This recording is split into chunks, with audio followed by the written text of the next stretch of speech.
Assalamu alaikum warahmatullah. Niger lokacin yin assembly ya zo. Za a yi assembly wanda tsawon shekara 5 zata raka General Chani bisa tafiya da shawarwaci har a kare wannan tafiya ta shekara 5 ta Chani insha Allah. Kamar yadda muka gani cikin shawarwaci wanda aka kawo su daga Asi National, bayan mun gani an kawo kundin tafiya na cewa tunda suka yi shawara na cewa a canza cewa General Chani shugaban transition ne aka maida shi shugaban jamhuriya, President de la Republic. Mun gani 26 ga watan da ya wuce an yi shi. Cikin kuma shawarwari suka ce ya kamata a yi wani abu wanda ake kiran shi Conseil Consultative National de Refondation, majalisi na shawara wanda za su kama cikin gina ƙasar mu ta Niger. Bayan shi a yi gouvernement, a yi hukuma, bayan shi a canza kawuna na yin shari'a coup d'etat. To yanzu mun zo gaban inda za a yi assembly.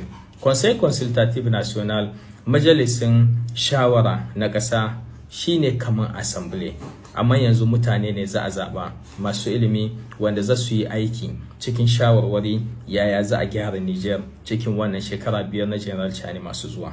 Muhimmancin abun nan zai zamanto duka wata shawara ko kuma wasu matakai da za a rika doka daga hannu ne ko kuma daga bakin wa'innan mutanen ne, da yawun ƙasa ne suke. Yanzu to mun ce refondation ake, shine tambaya mai muhimmanci a nan.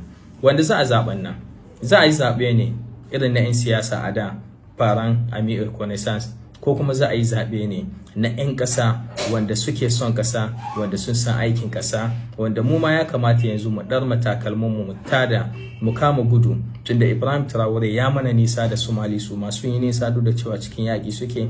To mu ma mu kama mu roga da gudu don tafiya nan namu ta yi kyau. Lokaci ne da ya kamata a zaɓi mutane don sun iya, a zaɓi mutane ba don sun san wasu ba. Mun gani kwanakin baya da Sirak, majalisan dattijawan Niger suka yi to suka ce ya kamata a yi adalci cikin tafiya. To adalci kuma, a yi ma ƙasa adalci shine a ɗauki wanda suka san aikinsu, wanda kuma suke son ƙasa don su kama a gyara tafiya, don su kama a huce. Conseil Consultative za a kama a yi shi a ɗora, da fatan ba za a zo ba a yi zaɓi. Da fatan duka wa'annan mutanen wanda 'yan society civil ne a da sun yi yaƙi don ƙasa, sun yi yaƙi don 'yan ƙasa, amma suka zo suka koma suna son ransu, suka ɓoye, suka daina faɗin gaskiya. Da fatan za a nisanci irin wa'annan mutanen wanda bayyana ne da ya hito ya nuna mana cewa ba mutane bane masu son ƙasa.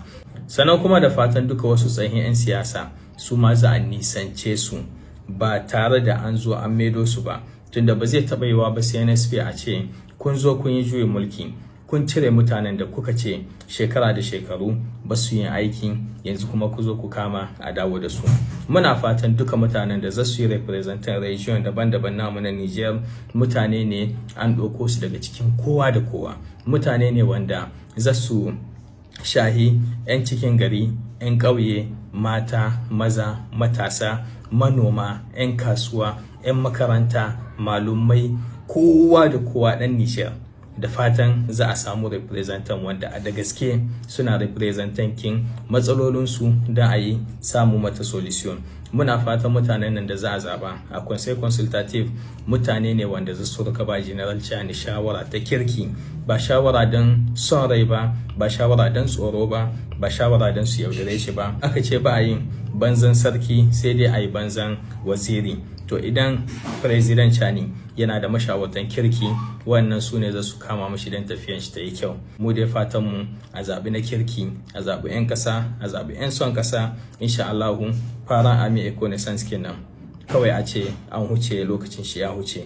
Sai mun gani kenan listikin da su wane ne za su zo. Allah ya kawo alheri cikin ƙasar mu, Allah ya ƙara kama mana don wannan tafiyan shekara 5 kin ta General Chani su zamanto a tarihin Niger shekaru ne na alheri, shekaru ne na adalci, shekaru ne na bunƙasa arziki, shekaru ne na ci gaba da izinillah.